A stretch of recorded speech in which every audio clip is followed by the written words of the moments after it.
क्या हाल चाल, सब ठीक है। तो आज की क्लास में हम लोग पढ़ेंगे एक्सीलरेशन। इस क्लास को करने के बाद एक्सीलरेशन टॉपिक से जो कन्फ्यूजन होते हैं कि कब एक्सीलरेशन को पॉजिटिव लेना है, कब निगेटिव लेना है, किस मोशन को यूनिफॉर्म मोशन, किसको नॉन यूनिफॉर्म मोशन कहते हैं, या फिर इस तरह के क्वेश्चन जो कि एक्सीलरेशन के डायरेक्ट कंसेप्ट के ऊपर हैं, वह क्लियर हो जाएंगे। तो कॉपी कलम ले लो, घर का एक कोना पकड़ो, चलो पढ़ना शुरू करते हैं। तो सबसे पहले हम लोग आते हैं एक्सीलरेशन कहते किसे हैं। जो कोई भी बॉडी मूव करता है, जैसे तुम बाइक चला रहे हो या फिर कोई बस चल रही है, तो वह हमेशा एक ही स्पीड या वेलोसिटी से नहीं चलता है। जैसे तुम यहाँ से मोतिहारी जाना चाहते हो, बाइक से चलना शुरू किए, तो कभी तुम 10 किलोमीटर पर आवर के स्पीड पे चलोगे, कभी 20 पे, कभी 50 पे, कभी 30 पे। यानी कि इन रियल लाइफ मोशन में ऑब्जेक्ट का स्पीड या फिर उनका मोशन का डायरेक्शन चेंज होते रहता है। अब इसी को मापने के लिए एक नई फिजिकल क्वांटिटी को बनाया गया जिसको हम लोग कहते हैं एक्सीलरेशन। यह मापता है rate of change of velocity. Rate of change of velocity is called acceleration. यानी कि यूनिट टाइम में जितना वेलोसिटी चेंज हो उसी को हम लोग कहते हैं एक्सीलरेशन। यानी कि एक्सीलरेशन इज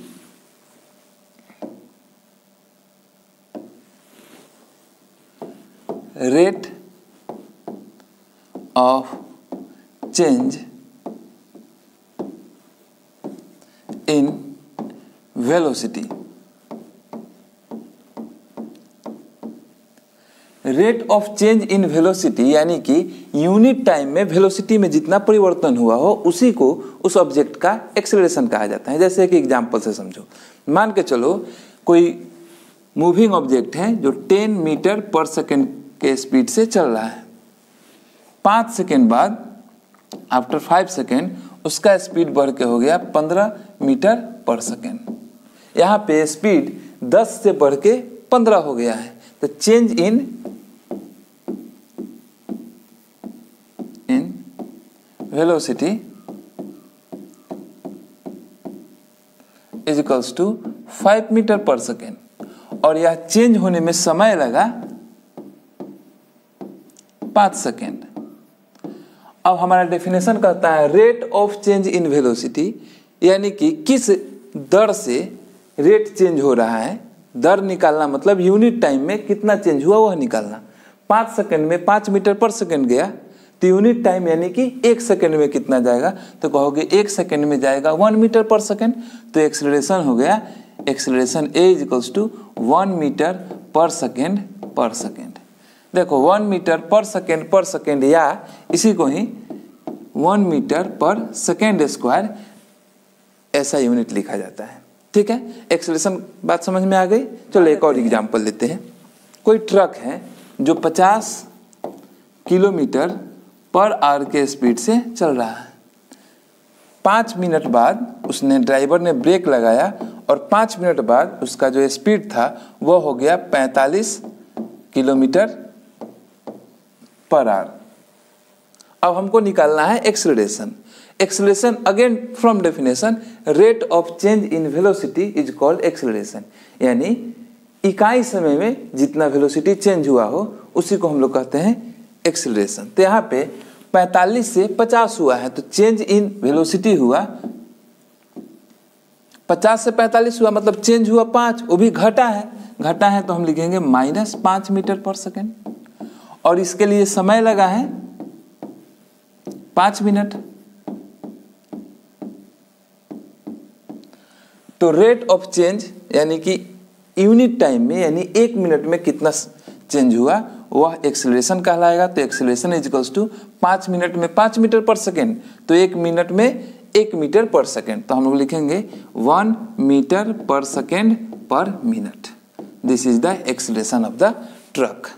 ठीक है, एक्सीलरेशन का फॉर्मूला होता है माइनस इनिशियल वेलोसिटी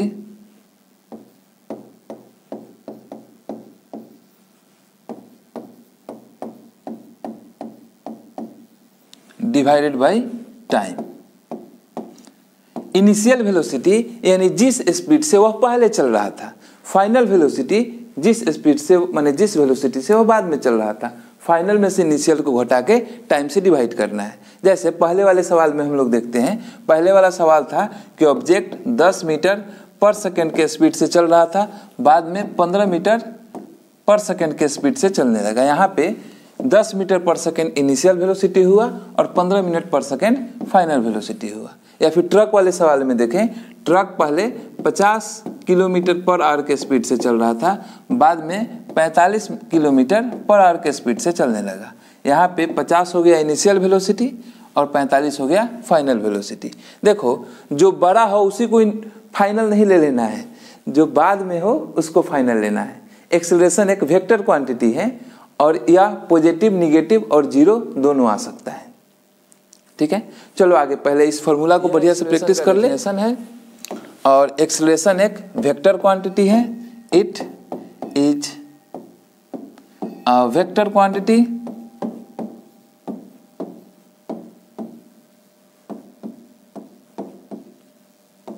अगर इसके यूनिट का बात किया जाए तो इसके बहुत सारी यूनिट्स हैं। किलोमीटर पर are, metre per second, kilometre पर आर पर मिनट, मीटर पर सेकेंड पर आर, ऐसी बहुत सारी यूनिट हैं। इसमें से metre per second is the SI unit of acceleration. Acceleration एक वेक्टर क्वांटिटी है, यानी कि जब हम इसको यूज करेंगे तो इसके साइन को डिस्कस कर लेना बहुत जरूरी है कि कब एक्सेलरेशन को पॉजिटिव लेना है, कब एक्सेलरेशन को निगेटिव लेना है। देखो, किसी भी बॉडी में एक्सेलरेशन हम लोग तभी कह सकते हैं अगर उसका वेलोसिटी चेंज हो रहा हो। वेलोसिटी चेंज हो रहा हो मतलब या तो उसका स्पीड बदल रहा हो या फिर वह अपना डायरेक्शन चेंज कर रहा हो, क्योंकि हम लोग पढ़े थे velocity is a vector quantity और वेक्टर क्वांटिटी के पास मैग्नीट्यूड और डायरेक्शन दोनों होता है। तो दोनों में से कोई भी चेंज होगा तो हम कहेंगे वेलोसिटी में चेंज हुआ है। जैसे कोई कार 50 किलोमीटर पर आवर के स्पीड से सीधी सड़क पे 55 हो गई तो हम लोग कहेंगे कि यह एक्सेलरेटेड मोशन है, या फिर 50 से 45 हो गई फिर भी एक्सेलरेटेड मोशन है, या फिर स्ट्रेट रोड पे चलते चलते 50 की ही स्पीड में टर्न ले ली तभी यह एक एक्सेलरेटेड मोशन होगा, क्योंकि डायरेक्शन के चेंज होने से वेलोसिटी में चेंज होता है। ठीक है, तो अगर हम सिर्फ डायरेक्शन को जाने दें और सिर्फ स्पीड का ही बात करें तो दो सिचुएशन हो सकता है, या तो स्पीड बढ़ेगा या फिर स्पीड घटेगा। अगर किसी प्रॉब्लम में मूविंग ऑब्जेक्ट का स्पीड बढ़ रहा हो तो हम एक्सेलरेशन को पॉजिटिव लेंगे। यानी कार 10 किलोमीटर पर आवर के स्पीड से चल रही थी, 15 में बाद में 15 के स्पीड से चलने लगी, तो उस समय एक्सेलरेशन अगर हम निकालेंगे तो पॉजिटिव आएगा, और सवाल में अगर दिया हुआ है तो पॉजिटिव साइन के साथ लेना है। और अगर कोई कार 50 किलोमीटर पर आवर के स्पीड से चल रही है और वह बाद में घट के 45 किलोमीटर पर आवर हो गया, यानी कि स्पीड घट गई, तब अगर हम लोग एक्सेलरेशन निकालेंगे तो निगेटिव आएगा, या फिर तुमको अगर सवाल में एक्सेलरेशन दिया हुआ है तो उसको निगेटिव लेना है। बात समझ में आ गया? अगर स्पीड बढ़ रहा हो तो एक्सेलरेशन को पॉजिटिव लेना है, स्पीड घट रहा हो तब एक्सेलरेशन को निगेटिव लेना है, पर एक्सेलरेशन निकालते समय नहीं, जब निकालोगे तो खुद ब खुद निगेटिव आ जाएगा। अगर सवाल में पहले से एक्सेलरेशन दिया हुआ हो तो हम लोग एक्सेलरेशन को निगेटिव लेंगे अगर स्पीड घट रहा हो। बात समझ में आया? जैसे एक बॉल को हम ऊपर फेंकते हैं तो उसका स्पीड घटते जाता है, घटते घटते घटते एक जगह पे 0 हुआ, तो इस समय जो भी एक्सेलरेशन होगा उसको हम लोग निगेटिव लेंगे। उसी के उल्टा अगर हम किसी चीज को ऊपर से नीचे गिराएं तो जब वो ऊपर से नीचे गिरना शुरू करता है तो पहले रेस्ट में रहता है, फिर स्पीड बढ़ा टकराने से पहले हाईएस्ट स्पीड पे रहता है, तो इस केस में हम लोग एक्सेलरेशन को पॉजिटिव लेंगे। एक्सेलरेशन को 0 कब ले सकते हैं? अगर किसी ऑब्जेक्ट का वेलोसिटी चेंज ही ना हो, यानी जिस स्पीड से चल रहा है और जिस डायरेक्शन में चल रहा है दोनों चेंज ना हो, तब हम एक्सेलरेशन को लेते हैं 0। बात समझ में आ गई? तो एक्सेलरेशन का फॉर्मूला भी याद हो गया। एक्सेलरेशन का फॉर्मूला होता है final velocity minus initial velocity divided by time. तो चलो कुछ न्यूमेरिकल बना के इस फॉर्मूला को हम लोग पक्का कर लें। अच्छा, इससे पहले कुछ सिंबल देख लो। जैसे इनिशियल वेलोसिटी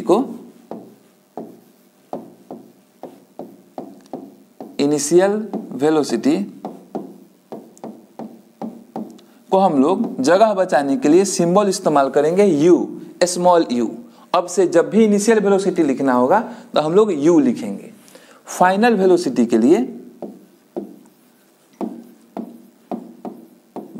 के लिए हम लोग लिखेंगे v। टाइम के लिए हम लोग लिखेंगे t और एक्सेलरेशन के लिए लिखेंगे हम लोग a, छोटा a। तो इन सिंबल को नोट कर लो, small u for initial velocity, small v for final velocity, small t for time and small a for acceleration. अब चलते हैं सवाल के ऊपर। देखो यहाँ एक क्वेश्चन है,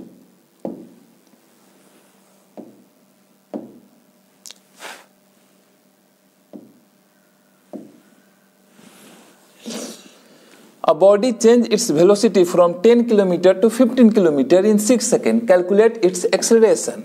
Acceleration का formula acceleration A equals to v minus u divided by t, जहाँ पे v final velocity, u initial velocity, t time.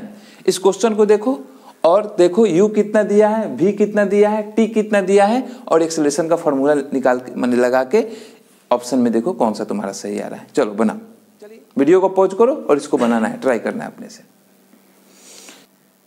जिसका भी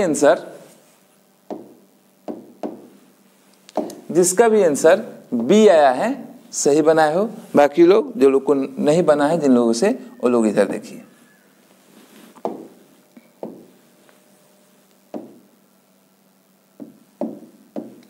देखो, a body change its velocity from 10 kilometre to 15 kilometre, यानी पहले उसका वेलोसिटी 10 किलोमीटर पर आवर था, बाद में हो गया 15 किलोमीटर पर आवर, और इसमें टाइम दिया हुआ है 6 सेकेंड।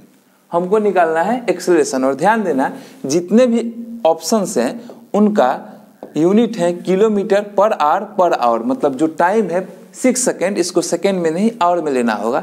इसी कारण अगर तुम्हारा गलती हुआ होगा तो हुआ होगा। यहाँ पे initial velocity u is equals to 10 kilometre per hour, final velocity v is equals to 15 kilometre per hour और time t is equals to 6 second. अब चूंकि यहाँ पे ऑप्शन में यूनिट है आवर, इसलिए 6 सेकेंड को आवर में चेंज करना होगा। तो हम लोग 6/3600 सेकेंड को 3600 से भागा देने पे वह आवर में चला जाता है। इसको काटेंगे तो आएगा 600, 1/600 hour. Acceleration A is equals to v minus u divided by t। v minus u 15 minus 10 5 divided by t 1/600, और यह हो जाएगा किलोमीटर पर आवर। यह भागा में है, उल्टा होगा तो गुना में होगा, गुना होगा तो हो जाएगा 3000 किलोमीटर पर आवर, चाहे per hour square. Option B is the correct option. ठीक है, एक क्वेश्चन तुम अपने से बनाओगे। इस क्वेश्चन को देखो, a ball is thrown vertically upward at speed 30 metre per second. It takes 3 second to reach the highest point, find the acceleration of the ball. देखो, बॉल को हम लोग फेंकते हैं तो क्या होता है, पहले इस पे विचार कर लो तो यह सवाल समझने और बनाने दोनों में आसानी हो जाएगा। देखो, बॉल या किसी चीज को हम लोग जैसे ऊपर फेंकते हैं, नीचे से ऊपर फेंकते हैं, यहाँ से ऊपर फेंका गया तो यह जैसे जैसे ऊपर जाता है इसका स्पीड कम होते जाता है। जैसे नीचे अगर 10 था तो ऊपर हो जाएगा 8, यानी 10 metre per second, 8 metre per second, 6 metre per second, करते करते एक समय पे जब वो सबसे हाईएस्ट पॉइंट पे पहुंच जाता है, वहाँ पे उसका स्पीड या फिर कह लो वेलोसिटी हो जाता है 0। उसी बिंदु को जहाँ पे उसका वेलोसिटी 0 हो जाता है, उसके ऊपर तो वह जा नहीं पाएगा क्योंकि वेलोसिटी 0 है। तो उसी बिंदु को हम लोग कहते हैं हाईएस्ट पॉइंट, और उसके बाद वह फिर नीचे गिरने लगता है। यानी एट हाईएस्ट पॉइंट किसी भी बॉल को या किसी चीज को ऊपर फेंकोगे तो एट हाईएस्ट पॉइंट जब वह सबसे ऊपरी बिंदु पे पहुंच जाता है तो वहां पे उसका वेलोसिटी होता है 0। बाकी तो सब डेटा दिया हुआ है क्वेश्चन में। ball thrown vertically upward at a speed 30 meter per second. That means its initial velocity u is equals to 30 meter per second. It takes 3 seconds to reach the highest point. यानी time दिया हुआ है 3 second. और eight highest point, तो highest point पे velocity होता है 0. किसी भी सब्जेक्ट को ऊपर फेंका जाता है तो हाईएस्ट पॉइंट पे उसका वेलोसिटी होता है 0, यानी final velocity 0 metre per second. और ऑप्शन में देखो सभी यूनिट ऐसा यूनिट है मीटर पर सेकेंड या फिर मीटर पर सेकेंड स्क्वायर. तो एक्सेलरेशन का फॉर्मूला लगाएंगे. एक्सेलरेशन टाइम को चेंज करने की आवश्यकता नहीं है, सेकेंड में ही रहेगा.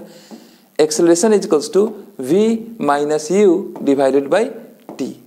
v 0 minus u 30 divided by t 3, that is 30 by 3 minus 10 meter per second square. Option B is correct. देखो यहाँ पे एक्सेलरेशन निगेटिव आया है, हमको कंसीडर नहीं करना पड़ा है निगेटिव. देखो बॉल को हम लोग जैसे ऊपर फेंकते हैं तो उसकी स्पीड धीरे धीरे कम होती जाती है. तो कभी भी अगर एक्सेलरेशन के कारण स्पीड कम होने लगे तो एक्सेलरेशन निगेटिव में ही आएगा. या फिर आगे हम लोग इक्वेशन ऑफ मोशन पढ़ेंगे, वहाँ पे एक्सेलरेशन पहले से दिया हुआ होगा. तो बस देख लेना है कि अगर स्पीड निगेटिव माने अगर स्पीड घट रही है तो एक्सेलरेशन को निगेटिव लेना है. निगेटिव एक्सेलरेशन को ही रिटार्डेशन भी कहा जाता है. रिटार्डेशन, देखो तुम्हारे गाड़ी में एक एक्सेलरेटर होगा और एक ब्रेक होगा, दोनों ही एक्सेलरेशन देते हैं. जो एक्सेलरेटर है वह पॉजिटिव एक्सेलरेशन देता है यानी स्पीड को बढ़ाता है, और जो ब्रेक है वह निगेटिव एक्सेलरेशन है जिसको एक और नाम है retardation. Retardation, negative acceleration is called retardation. ठीक है, बात समझ में आ गई. बचा हुआ है uniform motion and non uniform motion. देखो नॉन यूनिफॉर्म मोशन को एक्सेलरेटेड मोशन भी कहा जाता है. एक्सीलरेटेड मोशन, तो यह किसे कहते हैं? देखो ऑफिशियल डेफिनेशन का हम लोग बात करें यूनिफॉर्म मोशन का, तो वह कहता है कोई ऑब्जेक्ट अगर in equal time interval covers equal distance is called in uniform motion. और कोई ऑब्जेक्ट इक्वल टाइम इंटरवल में अनइक्वल डिस्टेंस कवर करे तो उसको हम लोग कहते हैं नॉन यूनिफॉर्म या फिर एक्सेलरेटेड मोशन. जैसे कोई ऑब्जेक्ट मोशन कर रहा है तो हम लोगों ने देखा 0 सेकेंड पे उसका डिस्टेंस कवर है 0. जैसे समय बढ़ के 5 सेकेंड हुआ तो उसका डिस्टेंस कवर हो गया 10 मीटर.